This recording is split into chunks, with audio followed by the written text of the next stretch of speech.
Hi, this is ProACT Sam. Welcome to this live webinar. This week we're discussing what expats can do with the resident permit. It's different things for different people, and you can watch this at our YouTube channel, Living and Working Abroad. Always remember to subscribe and follow the channels as we add more content with more specific details. What we're looking to do today is explain the value of the resident permit for expats living and working abroad. But it can also work for people that own overseas property and invest around the world and in the EU. So we're going to have a look at the benefits of those a resident permit. Now, to start with, a resident permit, what it's not a passport. A resident permit is not a permanent residency. It's not a citizenship. It's not nationality. It's not a visa. It's not a Schengen visa. It's not connected to EU citizens' rights living in the EU. It's not connected to healthcare rights either, and it is not tax residency. So residency permit gives you permission to be resident in a country without being tax resident, and they're not the same thing. What a resident permit does is it confirms the right of a foreigner to that country to live in that territory and that country for long periods of time beyond the short stay period of time. And a foreigner is anybody that's not a national or a citizen of that home country. Now, the resident permits rules vary country by country around the world. Even within the EU, the individual sovereign countries have got different rules that they can apply for the requirements for a resident permit for non-EU citizens. EU citizens moving around the EU don't need a resident permit per se. However, if they're staying beyond the short stay period of 90 days in that other country, they should consider a registration. And then if you want to live or work, well, it's not an EU citizen right, gives them the freedom to do that. There may still be a registration requirement for social insurance, tax registration, or to buy property of some descriptions. So in a country like Cyprus, they require a full resident permit to be issued for an EU expat as well as a non-EU expat to be living in Cyprus, to register for work, own property, live in that property, and stay beyond the short day period of time. In Romania, for example, you only need to register your home address after 90 days. So if you're staying for longer than 90 days, an EU citizen only has to register their address. In Germany, again, it's a similar sort of thing. Up to 90 days, short stay, even for EU citizens, no problem. But after that, we're staying for longer for work, study, or to stay permanently, then you need to start a registration process. And the first step would be a resident permit. So generally, when you're staying in a country more than 90 days, this would include the UK and Ireland as well, you then need to apply for a longer a period of stay. That could be a short-term visa, but we're not discussing those in this talk today. We're discussing the residency permit, and that's one of the ways forward. But again, to emphasize, the residency permit doesn't require the tax residency. So when to cross borders, an expat has to prove their identity in some way, and that can include a number of different things. It can include a passport, a visa, an ID card, or a residency permit. So when you've got visa-free travel and you've got a residency permit, that can get you into the country without the travel authority. The travel authorities are coming into the EU. They already exist in Australia and USA already. In 2023, the Electronic Travel Authority comes into the EU. So with a resident permit or an ID card, you can cross the border without electronic travel authority. If you're on visa-free travel and you haven't got a residency permit and you're not from the EU, you will need the travel authority as well. If you've got a visa to enter into the EU zone, then you would just need to have the travel. You don't need to have the travel authority. The visa does that. A resident permit looks different in different countries. So we're calling it a residency permit. It's also known as a temporary residency permit because it doesn't entitle you to spend the rest of your life living and working abroad in that country. It requires you to maintain your stay and maintain your residence in that country for a period of time. And that could be proved through, for example, tax residency. But the next step on it is permanent residency, and we're going to cover that in more detail in next week's seminar. So if you register and subscribe to the channel, you can follow and watch later, or you can watch it live when we record it next week. So the plastic, the residency permit looks different in different countries. So in the EU, generally, it's an ID card. It looks like an ID card. It is an ID card. It is called a residency permit. In Russia, Hong Kong, China, Singapore, those countries, again, it just looks like a plastic ID card, credit card size. In USA, the temporary residency permit is famously called a green card. The green card in America is the resident permit.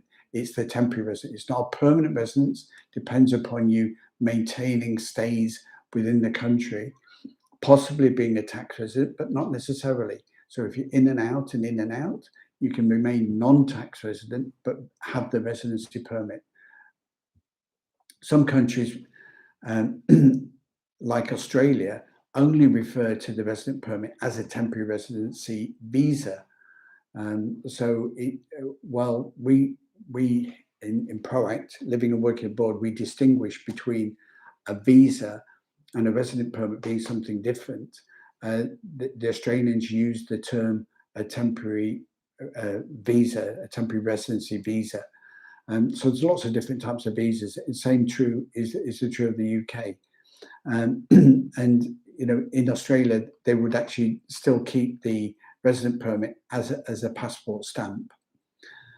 In other countries, depending on where their technology is up to, your resident permit could just be a piece of paper. It could be an official document slip, or it could be some other paper and stamp mechanism. So it varies for country by country. We're on Twitter Space today, so we're running our media period. We're running on Twitter Space. If you've got any questions on there, you can log in ProACT Sam and find out a bit more about what we're saying there. What does a resident permit offer more than a visa? This is a key point. Why not just get a visa? So in the UK, you could come to the UK, get a stay for 90 days, then apply for a 12-month residency visa to stay on that short-term basis. So what's the benefit of residency period? It can extend for a longer period of time. It might still be only for 12 months, or it might be for 2 months, 3 months, but it generally won't be for more than 5 years, for the reasons we'll talk about next week when we discuss permanent residency.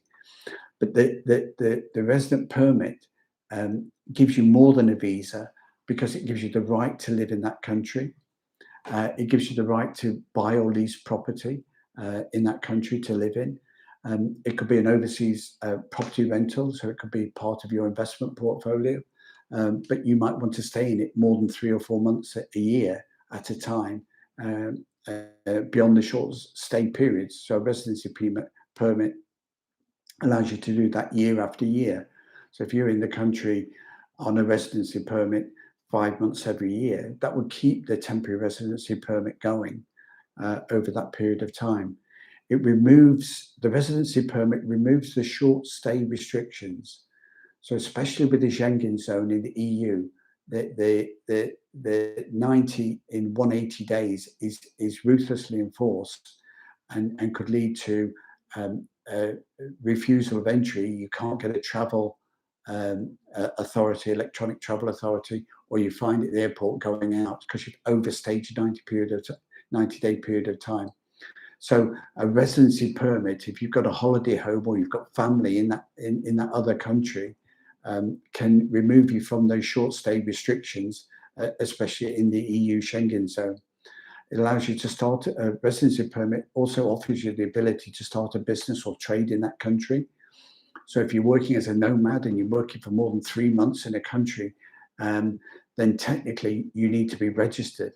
Now, you might not want to be tax resident in that country because you can get a zero tax as a nomad in another country. So what you do is you keep your residency below 6 months, but you can stay up to 6 months at a time without becoming a tax resident. So you can start that business and trade and cover the social insurance issues if that's needed. Enables you to study privately or in a college, and also to use the health services. Now that's conditional, and I don't want to go into it in this event. You can watch more vlogs and read more on our website about the access to health services.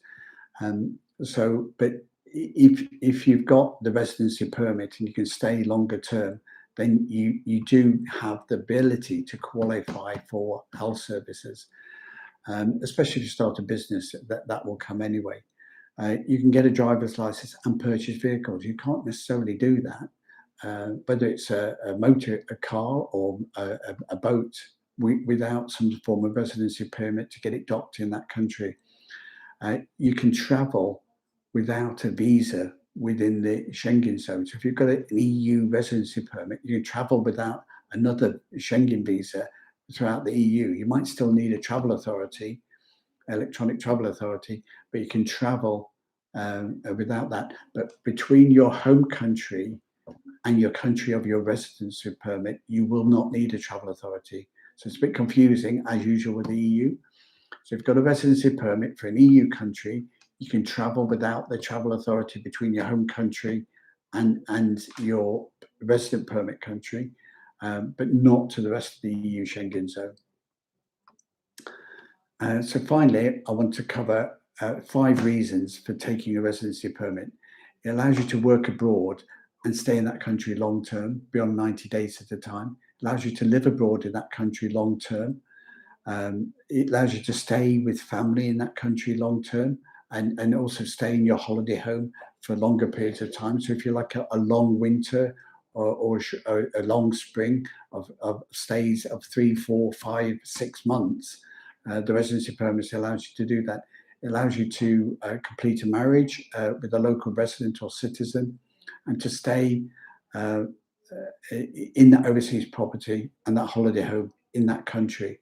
And it frees you from some EU electronic travel authority requirements, and from the short stay restrictions that you would otherwise get. So expats who want to stay beyond 90 days as a short day rule, the resident permit is the next step beyond travel. Even for EU citizens, where going beyond 90 days it becomes a residency requirement.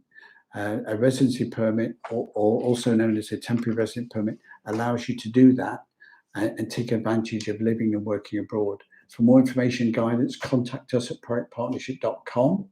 Hope you found this interesting, of what you can do with the resident permit. And if you want one, ProACT are here to help. Contact us at ProACTPartnership.com.